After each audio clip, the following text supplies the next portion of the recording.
Okay, let's dive right into it. We're tackling something really fundamental today: how to explain things clearly and confidently in English. Yeah, and we've been looking at some material that's focused specifically on this, Uh-huh. which is super helpful, especially, if English isn't your first language. Exactly. Think of this deep dive as a bit of a shortcut for you. We've gone through this stuff to pull out the really useful strategies, the practical tips. The goal is to help you make your explanations actually land effectively. Right, whether you're, say, talking in class or maybe making a video or even just explaining something in, like, daily life. It's all about getting your point across without getting bogged down in complexity. And the material we looked at, it really zeroes in on the how, the actual steps you can take. Yeah, it feels very direct, very actionable. It offers a clear structure. And I really like that directness. It's not just theory, it gives you actual tools. So what was the first big takeaway, the first principle that jumped out? Well, the one that stood out right away was this idea of thinking in English. Ah, yes. Not translating from your native language. Exactly. That core idea. Mm. Don't try to translate word for word. It often just trips you up, leads to awkward phrasing, maybe grammar mistakes. Yeah, or just confusion for the person listening. The material really pushes using simple English words, the ones you already know, simple structures. Right. The core message there is basically simple is better. Forget fancy vocabulary if it gets in the way of clarity. They had a good example of this, didn't they? Contrasting something complex like, what was it? I'm going to elucidate. Yeah, I'm going to elucidate this concept, Yeah. which, let's be honest, even native speakers might find a bit formal or stuffy. Right. And the material points out how much clearer, how much more direct it is to just say something like, I'm going to explain this in a simple way.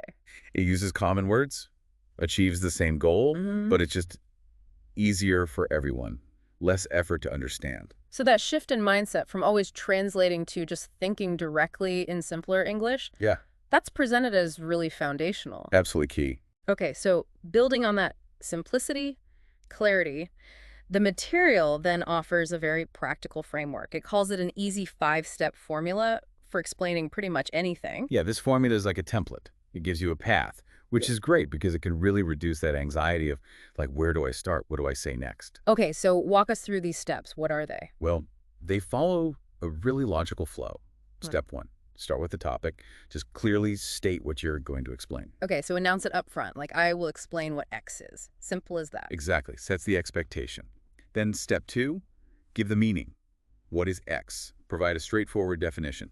X means, or this means. Got it. Then step three, which is super important, give an example. For example, this takes it from abstract to concrete. Ah, yes. Examples make things stick, don't they? What's next? Step 4? Step four is about the why. Say why it's important. Why should the listener care?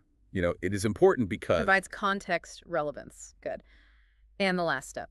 Step five is you end with a summary. Just a quick recap to sort of reinforce the main point about X. Like, so X is good, or X is bad, or X matters because, something like that. Precisely. A neat wrap-up. And the source uses a really clear example, right, with the topic of pollution. Should we quickly run through that? Yeah, let's do it. It shows the formula in action perfectly. Okay, so applying the 5 steps to pollution. Step 1, topic. I will explain what pollution is. Step 2, meaning. Pollution means making the air, water, or land dirty.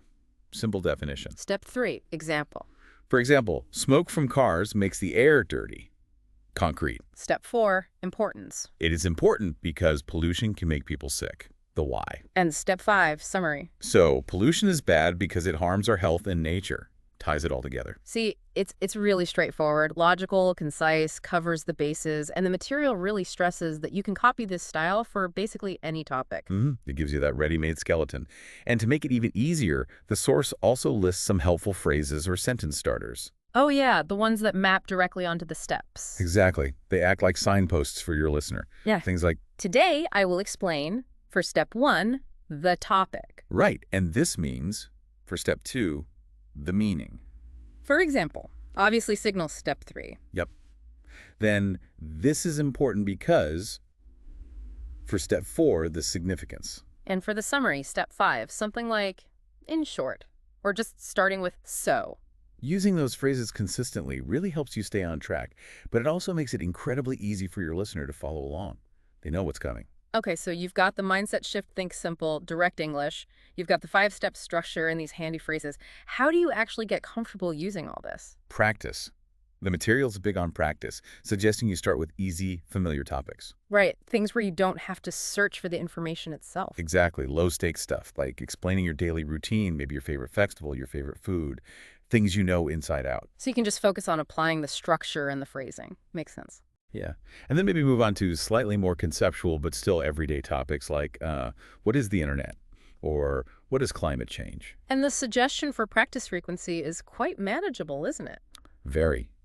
Choose one topic each day, just one, and practice explaining it using that five-step method.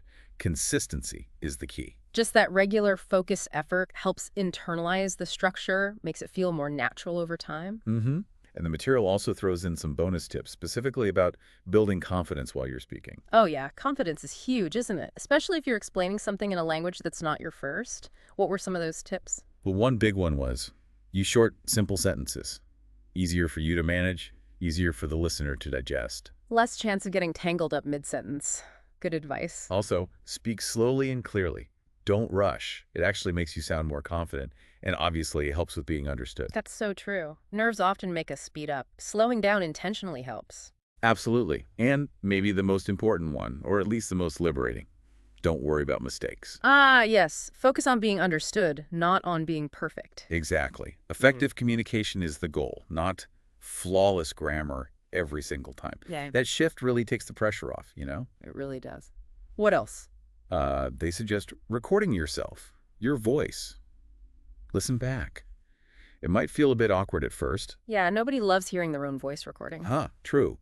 But it's genuinely a powerful way to catch things, maybe areas where you could be clearer or habits you want to change. Okay. Worth trying. And finally, it circles back to practice. Yeah. Just 5 minutes a day. That's enough. That small, consistent effort is what leads to growth. So the overall feeling from the source material is quite empowering, actually. It's saying you don't need to be a perfect English speaker with a massive vocabulary to explain things well. Not at all. What you need is a clear structure, like that 5-step formula, a focus on using simple language effectively, and just consistent practice. It breaks down what can feel like a big, scary task into, well, manageable steps.